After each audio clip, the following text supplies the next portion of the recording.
आज हम सुनेंगे राम भक्त शबरी की कहानी। शबरी एक आदिवासी भील पुत्री थी। देखने में बहुत ही साधारण पर हृदय से बहुत कोमल।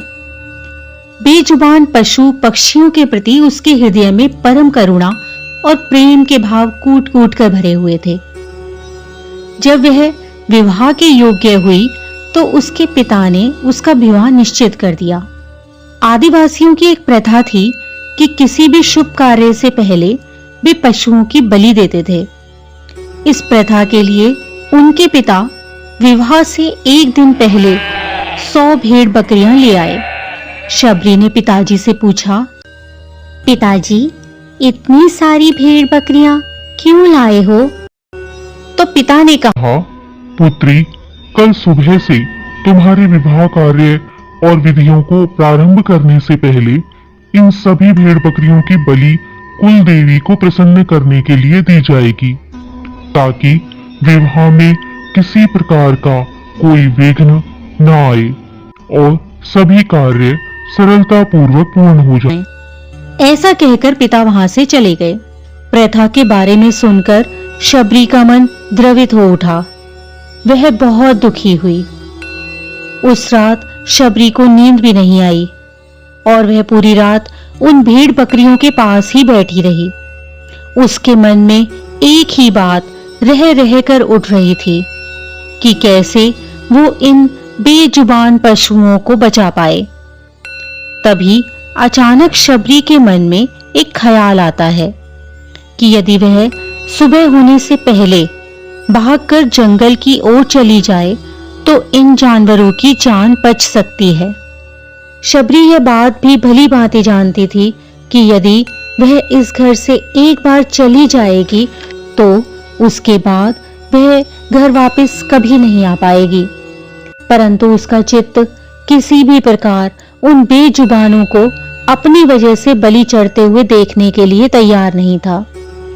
सो उसने खुद से पहले उन जानवरों के विषय में सोचा और उसी पल शबरी घर से निकलकर एक घने जंगल की ओर चल दी। अकेले शबरी इस प्रकार घने जंगलों में भटक रही थी।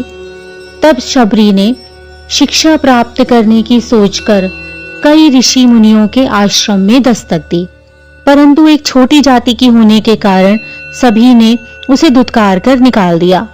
कोई भी ऋषि मुनि उसे शिक्षा और ज्ञान देने के लिए राजी नहीं हुआ। इसी प्रकार भटकते हुए शबरी मतंग ऋषि के आश्रम में पहुंची और उसने अपनी शिक्षा प्राप्ति की इच्छा प्रकट की।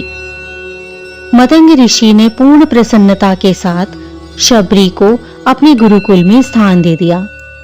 इसके लिए मतंग ऋषि को अन्य कई ऋषि मुनियों के कोप का और विभिन्न प्रकार की तरह तरह की बातें सुनने का तिरस्कार भी सहना पड़ा। उधर शबरी ने बहुत ही जल्द आश्रम और गुरुकुल के नियम, कर्म और आचरणों को बहुत ही आसानी से अपना लिया और दिन रात अपने गुरु की सेवा में लग गई।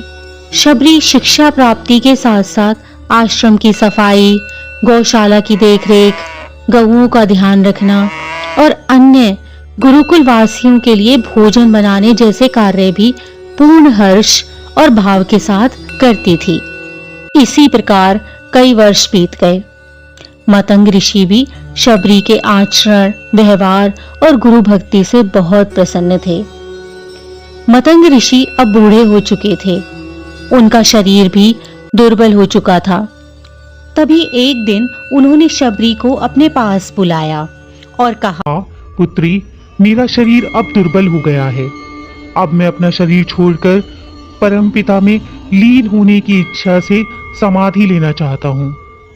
परंतु उससे पहले मैं तुम्हें एक आशीर्वाद देना चाहता हूँ। बताओ, तुम्हें क्या चाहिए? तब शबरी आंखों में आंसू भरकर कहने लगी, हे गुरुवर, आप ही मेरे पिता हैं।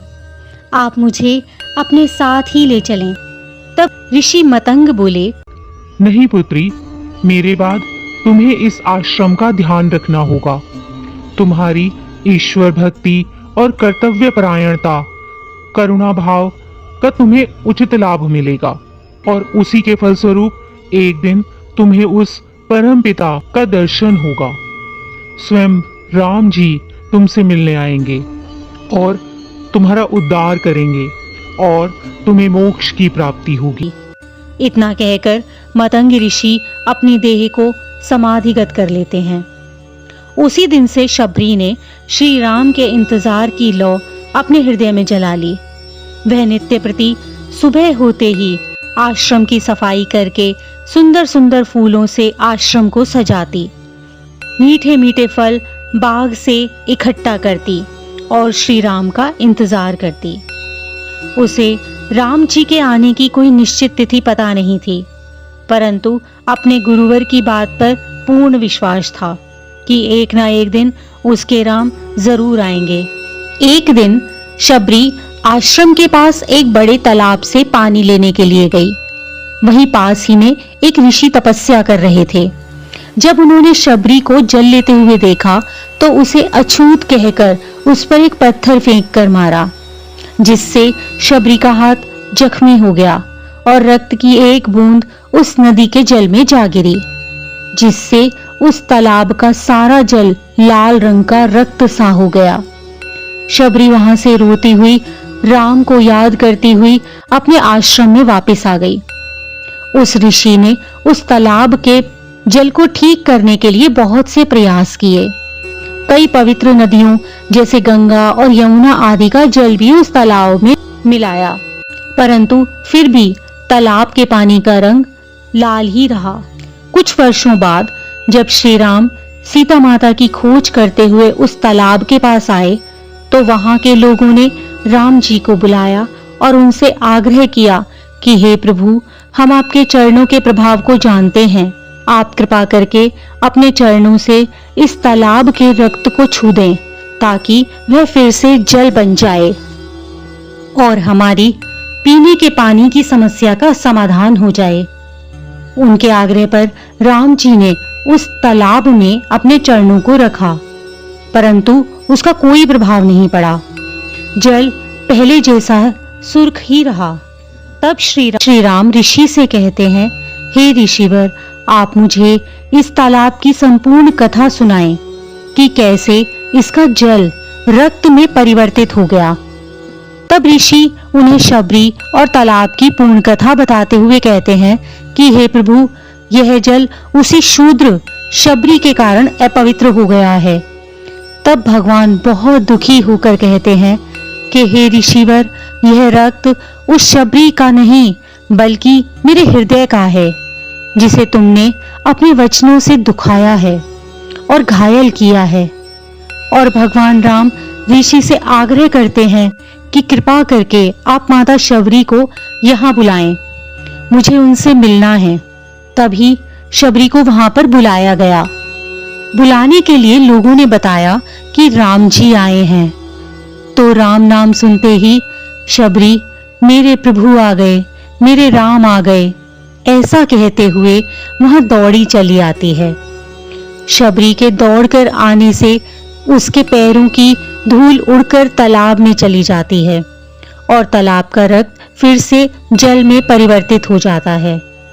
और राम जी ऋषि से कहते हैं, देखिए गुरुवर, आपके कहने के अनुसार मैंने सब किया, परंतु उसका कोई लाभ नहीं हुआ और यह रक्त शबरी माता के पैरों की धूल लगते ही फिर से जल बन गया है। शबरी जैसे ही भगवान राम को देखती है, उनके चरणों पर गिर जाती है और अपने साथ अपने आश्रम में आने का आग्रह करती है। शबरी ने उस दिन भी अपना आश्रम फूलों से सजा रखा था और बाग से चख चख कर सबसे मीठे और रसदार बेर अपने प्रभु राम के लिए लाई थी। शबरी पूरे उत्साह और आनंद से प्रभु राम का स्वागत करती है और उन्हें मीठे मीठे बेर खिलाती है।